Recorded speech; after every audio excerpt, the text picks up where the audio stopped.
नमस्कार दोस्तों, मैं रविशंकर स्वागत करता हूं एक बार फिर से आपके अपने YouTube चैनल शॉ टीवी पर। दोस्तों जरा सोच कर देखिए कि आज से 50 साल पहले अगर किसी ने आपसे ये कहा होता कि पानी बेचकर आप करोड़ों का प्रॉफिट कमा सकते हैं, तो शायद आप उस पर हंस रहे होते। लेकिन आज बॉटल वाटर कंपनी एक ट्रेंडिंग बिजनेस है और बिस्लरी इस बिजनेस का मार्केट लीडर। बिस्लरी वो कंपनी है जिसे इसके ओनर ने इसे 4 लाख पे खरीदा था और आज वही कंपनी 7,000 करोड़ में बिकने वाली है। तो चलिए आज के इस वीडियो में बिस्लरी के बारे में बात करते हैं कि बिस्लरी की शुरुआत कैसे हुई और बिस्लरी कैसे इंडिया का नंबर 1 वाटर बॉटल कंपनी बना। आखिर क्यों भारत की सबसे बड़ी pack drinking water company Bisleri को बेचा जा रहा है, और ये भी समझना इंटरेस्टिंग होगा कि टाटा इसे क्यों खरीदना चाहती है। तो ये सारी चीजें जानेंगे आज के इस वीडियो में। दोस्तों अगर आपको हमारा काम पसंद आता है तो हमें सपोर्ट करने के लिए इस वीडियो को लाइक करके चैनल को सब्सक्राइब कर सकते हैं और बेल आइकन भी दबा सकते हैं।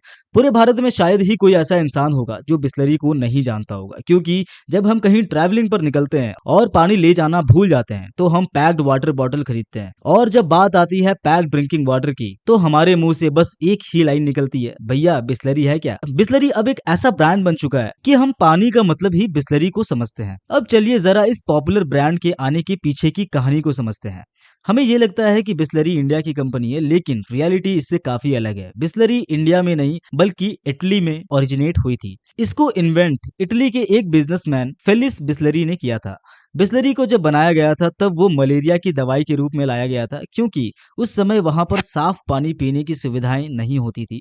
लेकिन इसके फाउंडर की मौत होने के बाद कंपनी को उनके एक फैमिली फ्रेंड डॉक्टर रोजी को संभालने के लिए दिया गया। 20वीं शताब्दी के बीच में डॉक्टर रोजी ने देखा कि भारत में स्वच्छ और सुरक्षित पानी में काफी कमी है, और इसलिए 1965 में अपने एक काफी अच्छे दोस्त के बेटे खुशरो संतूक, जो कि बाय प्रोफेशन एक वकील थे, उसके साथ मिलकर डॉक्टर रोजी ने मुंबई के थाने शहर में बिस्लरी का सबसे पहला प्लांट स्टैब्लिश किया। और अगर बात करें इनके स्ट्रगल की तो इन्हें भी काफी कठिनाइयों का सामना करना पड़ा। शुरुआती समय में इन लोगों के बिजनेस आइडिया पर लोगों ने विश्वास नहीं दिखाया। उस वक्त इंडिया को आजाद हुए ज्यादा वक्त नहीं हुआ था, और जिसकी वजह से किसी को भी उनके पैसे से पानी बेचने का आइडिया पर विश्वास नहीं था। पानी जो कि लोगों की बेसिक नेसेसिटी है, जिसके बिना लाइफ का सोच पाना भी मुश्किल है, उसके लिए पैसा देना ये लोगों की सोच से परे था। पर संतूक और डॉक्टर रोजी ने ये महसूस किया कि लोगों के पास पानी तो है पर उसकी क्वालिटी काफी खराब है। उनका ये मानना था कि भले ही पुअर और मिडिल क्लास के लोग शुरुआत में इसमें इंटरेस्ट ना दिखाए, क्योंकि पैसे ना होने की वजह से वो कोई भी पानी पी लेते थे, पर जो अमीर थे उनके पास वो पानी पीने के अलावा कोई दूसरा ऑप्शन नहीं था, और इसलिए उन्होंने रिच पीपल को टारगेट करने का सोचा। और इसके लिए उन्होंने बिस्लरी को डायरेक्ट कंज्यूमर को बेचने की बजाय उसे 5 स्टार होटल्स में और एक्सपेंसिव रेस्टोरेंट्स में बेचने का सोचा, क्योंकि वही एक ऐसा जगह था जहां फॉरेनर्स और अमीर लोग आया करते थे। और इसलिए उन्होंने बिस्लरी मिनरल वाटर और बिस्लरी सोडा को लॉन्च करके वहां बेचना शुरू कर दिया। पर ये धीरे धीरे मिडिल क्लास फैमिली पर भी आना चाहते थे, लेकिन खुशरो संतूक इसको ज्यादा आगे तक नहीं ले जा पाए और मिडिल क्लास लोगों तक अपनी पानी को नहीं पहुंचा पाए। भारत की सबसे पहली वाटर बॉटल बेचने वाली कंपनी, जिसकी शुरुआत तो हुई थी सिर्फ पानी बेचने के लिए, लेकिन पानी की बजाय इस ब्रांड को लोग बिस्लरी सोडा के नाम से जानने लगे, क्योंकि पानी बेचने के लिए शुरू में इस कंपनी को शुरुआत में बेचने में इतनी सफलता नहीं मिली, और इसलिए 4 साल के अंदर 1969 में कंपनी को 4 लाख रुपए में चौहान ब्रदर्स, जो कि पार्ले ग्रुप ऑफ कंपनीज के फाउंडर थे, उन्होंने बिस्लरी को खरीद लिया। उस वक्त पार्ले ने बिस्लरी को 4 लाख में खरीदा था। अगर उसे आज के समय में देखा जाए तो ये अमाउंट करीब 5 करोड़ के बराबर है। पार्ले ने बिस्लरी को उसके सोडे की वजह से खरीदा था, क्योंकि पार्ले कंपनी पहले से भी अपने यानी कि पार्ले ब्रांड की तरफ से ही सोडा बेचने की तैयारी कर रही थी, और खुशरो संतूक एंड चौहान ब्रदर्स पहले से एक दूसरे को जानते थे। और जब चौहान ब्रदर्स को पता चला कि संतूक इस कंपनी को बेचना चाहते हैं, तो उन्होंने पार्ले ब्रांड में सोडा बेचने की बजाय पहले से ही बिक रही बिस्लरी के सोडे को खरीद कर सोडा बिस्लरी ब्रांड से ही बेचने का फैसला किया। लेकिन आज पार्ले कंपनी को बिस्लरी के सोडे से ज्यादा उसके वाटर बॉटल में सफलता मिली है। बिस्लरी को एक्वायर करने के बाद पार्ले की ओनरशिप के अंदर कंपनी ने बिस्लरी वाटर को ग्लास बॉटल में पैक करके रिटेल मार्केट में बेचना शुरू किया। कंज्यूमर का अटेंशन पाने के लिए कंपनी एक कैंपेन के साथ आई, जिसका मोटो था Bisleri is very very extra ordinary. Ordinary word जो वाई से एंड होता है, लेकिन उसमें वाई की जगह आई का यूज किया गया, बिल्कुल जैसे बिस्लरी में है, और ये जानबूझकर रखी गई थी। गलती का मकसद लोगों का ध्यान अपनी तरफ करने का था। रमेश चौहान ने बिस्लरी का ब्रांड बिल्ड करना शुरू किया और इसलिए उन्होंने थोड़ी रिसर्च की और देखा कि रेलवे स्टेशन पर इस तरह के पब्लिक प्लेसेस पर साफ पानी अवेलेबल न होने की वजह से बहुत से लोग सिर्फ प्लेन सोडा खरीद कर पिया करते थे,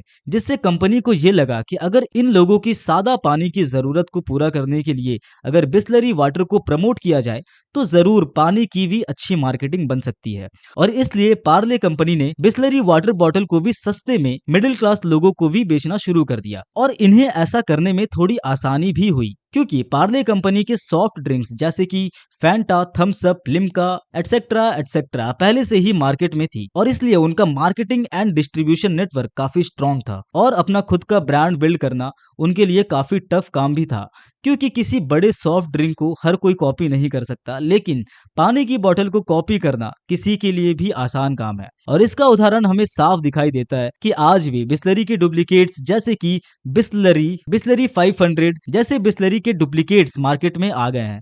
और ये कॉपी करने का सिलसिला सिर्फ आज नहीं बल्कि तब भी चल रहा था जब रमेश चौहान ने बिस्लरी का ब्रांड बिल्ड करना शुरू किया था।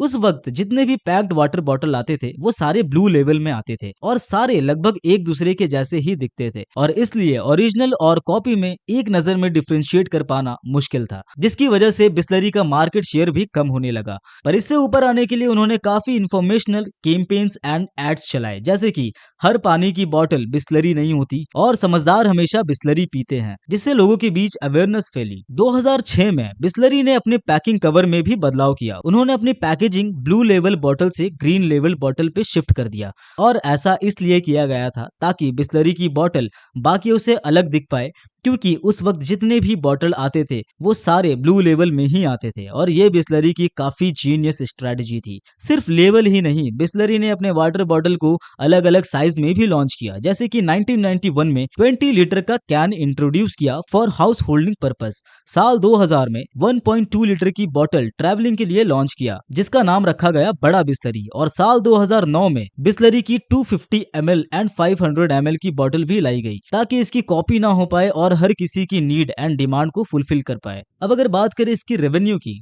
तो दुनिया की दूसरी सबसे बड़ी आबादी वाले देश में बिस्लरी पैक्ड वाटर इंडस्ट्री में 60% की मार्केट शेयर होल्ड करता है। 2022 में बिस्लरी ने 1472 करोड़ की रेवेन्यू जनरेट की है थ्रू सेल्स, जिसमें से 102 करोड़ का उनका नेट प्रॉफिट था। अब अगर बात करें आज के मेन टॉपिक की कि आखिर क्यों टाटा कंपनी बिस्लरी को खरीदना चाहती है, या फिर अगर एक और सवाल की तरफ देखें, ये भी सवाल उठता है कि आखिर क्यों 53 साल की मेहनत के बाद कंपनी को इतनी ऊंचाइयों पर लाने के बाद रमेश चौहान आखिर उसे बेचना चाहते हैं।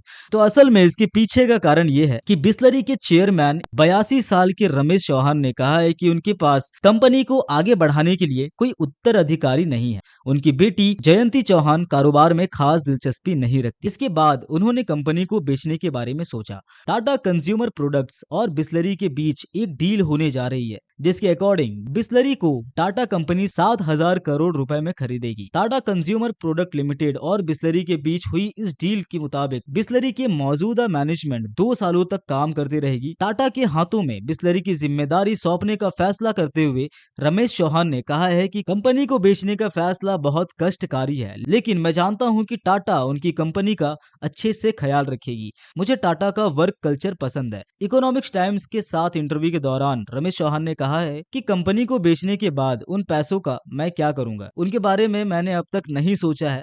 मैं चाहता था कि ये कंपनी किसी ऐसे के हाथ में जाए जो उसका ख्याल रखे। मैंने सालों की मेहनत के बाद इसे तैयार किया है, इसलिए मैं ऐसे खरीदार की तलाश कर रहा था जो इस कंपनी का और इनके एम्प्लॉयज का बराबर ध्यान रखे। टाटा कंज्यूमर भी FMCG सेक्टर में तेजी से बढ़ रही है। इस डील के बाद कंपनी इस सेक्टर में टॉप 3 कंपनियों में शामिल हो जाएगी और इसलिए टाटा भी इस डील में काफी ज्यादा इंटरेस्टेड है। अब इस डील में बिस्लरी को खरीदने में बहुत सारी दूसरी कंपनीज जैसे कि रिलायंस और नेस्ले भी इंटरेस्टेड है।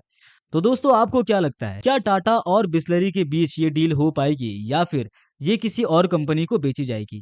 इस पर आप अपने विचार कमेंट्स बॉक्स में जरूर लिखें। और अगर आपको हमारे द्वारा दी गई इन्फॉर्मेशन अच्छी लगी और अगर आप चाहते हैं कि मैं ऐसे ही टॉपिक्स पर वीडियो लाता रहूं, तो हमारे वीडियो को लाइक करें, चैनल को सब्सक्राइब करें और अपने दोस्तों के साथ जरूर शेयर करें। तो आज के लिए इतना ही, मिलते हैं अगले वीडियो में, तब तक के लिए नमस्कार।